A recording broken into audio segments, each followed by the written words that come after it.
Assalamu alaikum guys, welcome to my YouTube channel. Today in this video we will discuss about the basics of English literature. That what is literature, where does it come from, what was the history of English literature, and how literature was used to be seen in the recent years, and what is the scope of literature now. So let's start with the definition of literature. What actually literature is. As we all have heard the definition of literature in general terms, that literature is a piece of writing, but it's not a complete definition and it's not wrong. But literature is not just limited to a piece of writing. In the ancient times, when people didn't know how to write, when they didn't have the means of communication, then how literature began at that time? It's a question to think. Literature is not just limited to a piece of writing. Literature at that time was also oral, and also in the form of expression. People didn't know how to write, but they did know that how to speak and how to convey their message through verbal communication, through oral communication. So at that time literature was also in the form of oral expression, and still there are many poems that are kept from that ancient times, that are in the form of oral expression, but now we read them in a form of written way, or in a form of written source, because today the technology is so much advanced that we have all the means and all the sources to read and write anything through our writings, or through this online, like through internet. Now let's discuss about what is actually literature. Literature is a piece of art. We can say that literature is an art of reflection of life. Then what does mean by art of reflection of life? How literature reflect?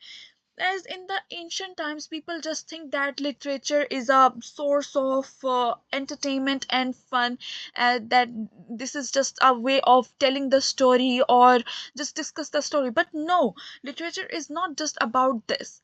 Literature is an art of reflection of life. It means that literature not just covers the fun side of the any story or anything. No, it covers all aspects of life, that how people used to be in the ancient times, how in the now, and by telling the different stories. And it's not about the stories, there is a biography of the writers in the literature. We can say that writers have wrote about themselves, which conveys a very very very important messages in the world, and we get to know the awareness of the culture, the tradition, the thinking of the people, the society, that how society was used to be in the recent years, and how it impacts the people at that time, and how they produce that literature, or that art, or that stories. Now let's discuss, where does the word literature come from? As the literature comes from the Latin word litera, and it originally meant the use of letters or writing. Then there is a history of English literature. The history of English literature starts with the Anglo Saxons and Germanic settlers in Anglo Saxon England in the 5th century. Those Anglo-Saxons were the cultural group who started to who spoke Old English and inhabited much of what is now England and southeastern Scotland in the early Middle Ages.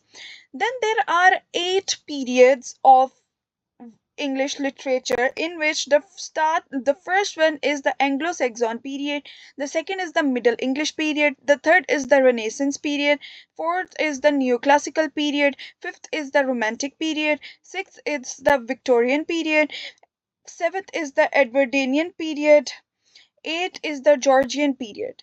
Then Geoffrey Chaucer. Who is Geoffrey Chaucer? Let's discuss. Geoffrey Chaucer is known as the father of English literature.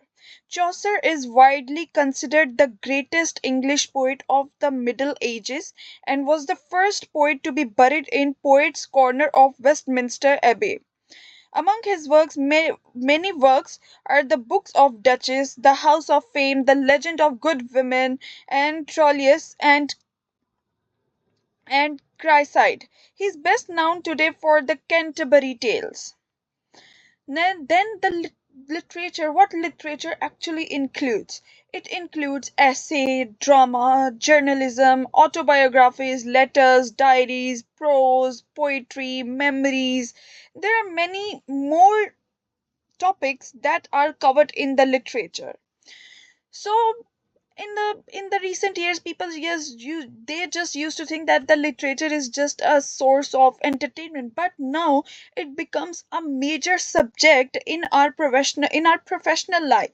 People can become a writer, they can become a PhD scholar, they can do many other things why in the field of literature. And if you like my lesson, then do subscribe and like and hit the bell icon. Allah Hafiz.